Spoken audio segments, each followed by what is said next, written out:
Hello बच्चों, आज हम सीखेंगे परमाणुता। परमाणुता का मतलब होता है एक अणु के बनने में कितने परमाणुओं की भागीदारी है।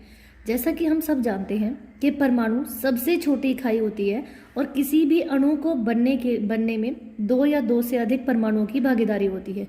हमारे पास जैसे यहाँ पर दिया है H2, O2, H2O, HCl, H2SO4, Na2SO4। हमारे पास कुछ अणु यहाँ पर दिए हुए हैं और हमें इनमें निकालना है कि इनकी परमाणुता क्या है, मतलब इनमें एक किसी भी अणु को बनाने में कितने परमाणुओं की भागीदारी है। जैसे यहाँ पर लिखा है H2, मतलब यहाँ दो परमाणु हाइड्रोजन के जिन्होंने मिलकर एक अणु H2 को बनाया है। दो है मतलब 2 गुणा H, इसका मतलब हुआ कि इसकी जो परमाणुता है वो कितनी हो गई, 2। जैसे O2 का मतलब होता है 2 ऑक्सीजन, इसका मतलब इसकी परमाणुता है 2। अब थोड़ा सा बड़ा लेते हैं H2O मतलब यहाँ पर हाइड्रोजन और ऑक्सीजन दो हमारे पास परमाणु है। कितने हाइड्रोजन है, H2 H के पैर में 2 लगा है, इसका मतलब यहाँ पर 2 हाइड्रोजन है और ऑक्सीजन के साथ कुछ नहीं है, इसका मतलब यहाँ पर 1 है। इनको आप जोड़ेंगे तो 2 + 1 3। आपको परमाणुता इस अणु की H2O की जो परमाणुता है आपके पास वो कितनी आई, 3। अब हम बात करते हैं किसकी, HCl की। HCl पहले आप यहाँ देखेंगे कि कितने आपके पास परमाणु है, एक H है और दूसरा Cl। H के साथ भी कुछ नहीं लिखा ऑटोमेटिकली, इसका मतलब है कि H क्या है, H की संख्या है 1। और क्लोरीन Cl क्या होता है, क्लोरीन, जिसकी संख्या भी क्या है, 1। अब आकर आप इसको जोड़ेंगे तो 1 + 1 होता है 2। इसका मतलब हुआ बेटा कि जो HCl है उस अणु की परमाणुता कितनी है, 2। Now come to the next, आपके पास क्या है बेटा, H2SO4। H2 पहले आप देखेंगे कि यहाँ पर कितने परमाणुओं ने मिलकर इस अणु को बनाया है। यहाँ पर कौन कौन है, H2 दैट इज H है आपके पास, फिर आपके पास सल्फर है और O है। H के पैर में कितना लगा है, 2, इसका मतलब H की संख्या 2 है। सल्फर के साथ कुछ भी नहीं है तो सल्फर 1 है और ऑक्सीजन के साथ क्या लगा हुआ है, 4। इसका मतलब जो ऑक्सीजन है उसकी संख्या आपके पास कितनी है, 4। अब इनको जोड़ दो, 4 4 + 1 5, 5 + 2 7। इसका मतलब जो आपके पास H2SO4 अणु है उसकी परमाणुता कितनी निकल गई, 2। अब now next come to the next बचे, आपके पास क्या है, Na2SO4। Na2SO4 आपका होता है सोडियम सल्फेट। पहले देखेंगे कि यहाँ पर किन किन परमाणुओं ने मिलकर इसे बनाया है। आपके पास है सोडियम, सल्फर, ऑक्सीजन। सोडियम के पैर में देखो कितना लगा हुआ है, 2, इसका मतलब सोडियम की संख्या है 2। सल्फर के साथ कुछ नहीं है तो 1। ऑक्सीजन के पैर में कितना लगा है, 4। इसका मतलब ये हुआ कि यहाँ पर 4 ऑक्सीजन है। अब आप इनको जोड़ो, 4 4 + 1 5, 5 + 2 7। मतलब Na2SO4 की भी जो आपकी परमाणुता है वो कितनी है, 7 है। ठीक है बेटा, एक छोटा सा एग्जाम्पल और लेते हैं। जैसे आपके पास है CH3COOH। यहाँ पर अगर हमें इसकी परमाणुता निकालनी है तो हमारे पास कौन है, कार्बन है, हाइड्रोजन है, ऑक्सीजन है। पहले कार्बन चेक करो कितने हैं, यहाँ 1, ये 2। एक कार्बन यहाँ है, एक कार्बन यहाँ है, मतलब कार्बन की संख्या हो गई 2। अब H देखो, H के पैर में यहाँ 3 लगा है, मतलब 3 हाइड्रोजन यहाँ पर है और एक हाइड्रोजन यहाँ है। तो टोटल हमारे पास हाइड्रोजन कितने हो गए, 3 + 1 4। अब ऑक्सीजन को देखेंगे, ऑक्सीजन कितना है, एक ऑक्सीजन यहाँ है और एक यहाँ है, तो 1 + 1 2। अब आप इनको जोड़ेंगे तो 4 4 + 2 कितना हो गया, 6 6 + 2 8। इसका मतलब ये हुआ कि आपके पास CH3COOH की जो परमाणुता है वो कितनी निकल गई, 8। इस तरीके से आप किसी भी अणु की परमाणुता निकाल सकते हैं। आज के लिए इतना ही। थैंक यू बच्चों, आई होप आपको समझ आया होगा। Bye bye. हेलो बच्चों, आज हम सीखेंगे परमाणुता। आज का हमारा टॉपिक है परमाणुता। परमाणुता का मतलब होता है एक अणु के बनने में कितने परमाणुओं की भागीदारी है। जब भी हमारे पास कोई भी अणु दिया होता है तो पहले हमें ये निकालना होता है कि उसमें कौन कौन से परमाणु हैं जिन्होंने मिलकर उसे बनाया हुआ है। जैसे एग्जाम्पल के तौर पे हमारे पास यहाँ पर है MgOH2। इसका मतलब होता है बेटा मैग्नीशियम हाइड्रोक्साइड। ये मैग्नीशियम डाइहाइड्रोक्साइड है। यहाँ पर हम देखेंगे कि यहाँ पर कौन कौन है, मैग्नीशियम, फिर OH के होल 2, इसका मतलब पूरा जो OH है उसकी गुणा किससे हो रखी है, 2 से। यहाँ पर हमारे पास ऑक्सीजन है और हाइड्रोजन है।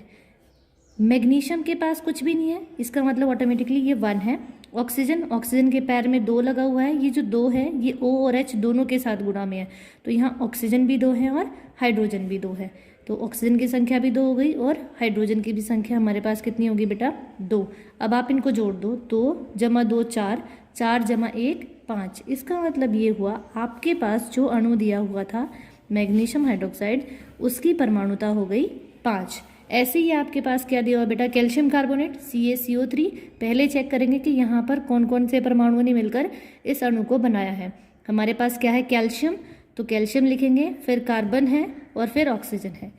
पहले चेक करेंगे कैल्शियम की संख्या कितनी है, कैल्शियम के साथ कुछ नहीं लगा हुआ है, इसका मतलब कैल्शियम 1 है।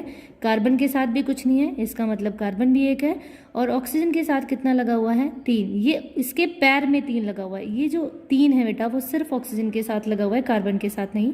जबकि यहाँ जो OH है वो ब्रैकेट के अंदर बंद है, और जब कोई भी चीज़ ब्रैकेट के अंदर बंद होती है और उसके बाहर कोई भी संख्या लिखी होती है वो दोनों के साथ मल्टीप्लाई होती है।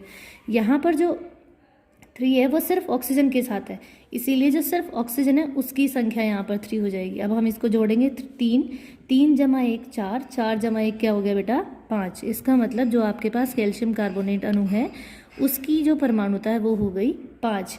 ऐसे ही Na2CO3 सोडियम कार्बोनेट है आपके पास, जो सोडियम कार्बोनेट है वहाँ पे हम चेक करेंगे क्या है, सोडियम, C से कार्बन, O से ऑक्सीजन। सोडियम के पैर में कितना लगा है 2, इसका मतलब सोडियम की संख्या 2 है। कार्बन के साथ कुछ भी नहीं है तो कार्बन 1, ऑक्सीजन के साथ 3 लगा हुआ है, इसका मतलब ये ऑक्सीजन की संख्या कितनी है 3। अब इनको जोड़ेंगे, 3 जमा 1 4, 4 जमा 2 कितना हो गया 6। इसका मतलब जो आपके पास Na2CO3 है उसकी संख्या हो जाएगी बच्चे, उसकी परमाणुता हो जाएगी 6। ऐसे ही हमारे पास कुछ और भी अणु हैं जिनकी मैंने आपके सामने निकाल के दिखाई हुई है कि कैसे उनकी परमाणुता निकालते हैं। जैसे H2 है, H2 तो मतलब 2 हाइड्रोजन है, तो 2 गुना H किया तो इसकी परमाणुता हो गई 2। ऐसे ही O2 तो O2 तो 2 ऑक्सीजन है, इसका मतलब 2 हो गया। H2O, H कितने हैं बेटा, H के पैर में 2 लगा है, इसका मतलब H कितने हैं 2। ऑक्सीजन के साथ कुछ भी नहीं है तो ऑटोमेटिकली ये 1 हो जाएगा। तो इनको जोड़ो, 2 जमा 1 कितना हो जाएगा बच्चे 3। इसका मतलब जो H2O है उसकी परमाणुता हो गई आपके पास 3। ऐसे ही जैसे HCl मतलब हाइड्रोजन और Cl मतलब क्लोरीन, तो H के साथ भी कुछ भी नहीं है और Cl के साथ भी कुछ नहीं है, तो इसका मतलब H की संख्या हो गई 1 और क्लोरीन की संख्या हो गई 1। तो 1 + 1 जोड़ोगे तो कितना आएगा 2। मीन्स जो HCl है उसकी परमाणुता आपके पास कितनी हो जाएगी 2। अब हम बात करेंगे H2SO4, थोड़ा सा बड़ा लेते हैं ताकि हमें सबकी परमाणुता निकालनी आ जाए। H2SO4 है, H हाइड्रोजन होता है, H के पैर में कितना लगा है 2, इसका मतलब यहाँ पर 2 हाइड्रोजन है। सल्फर के साथ कुछ भी नहीं है, इसका मतलब सल्फर की संख्या कितनी है 1। अब ऑक्सीजन के पैर में 4 लगा है, इसका मतलब जो ऑक्सीजन है उसकी संख्या कितनी हो जाएगी बेटा हमारे पास 4 हो जाएगी। और अगर आप इनको जोड़ोगे तो 4 जमा 1 5, 5 जमा 2 7। इसका मतलब ये हुआ कि जो H2SO4 है उसकी आपके पास परमाणुता कितनी निकल जाएगी 7। अब नेक्स्ट पे आते हैं Na2SO4 सोडियम सल्फेट, तो सोडियम की संख्या Na के साथ 2 लगा हुआ है तो 2 हो गई।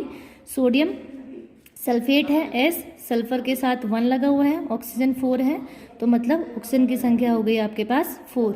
तो इसी तरीके से आप क्या कर सकते हैं, इनकी परमाणुता निकाल सकते हैं। 4 जमा 1 5, 5 + 2 7। इसका मतलब Na2SO4 की जो संख्या है वो कितनी हो जाएगी हमारे पास परमाणुता 7। ऐसे ही आपके पास है बच्चे CH3COOH, तो CH3 में हम चेक करेंगे कितने कार्बन हैं 1 2, तो कार्बन की संख्या हो गई 2। H देखो 3 यहाँ और 1, 3 और 1 कितना हो गया 4, और ऑक्सीजन 2, तो 4 जमा 2 6, 6 जमा 2 8। इसका मतलब ये हुआ कि परमाणुता की हमारे पास जो CH3COOH है उसमें जो अणु है उसके परमाणुओं की संख्या हो गई 8। तो यहाँ पर जो CH3COOH है उसकी परमाणुता हो गई 8। आज के लिए इतना ही।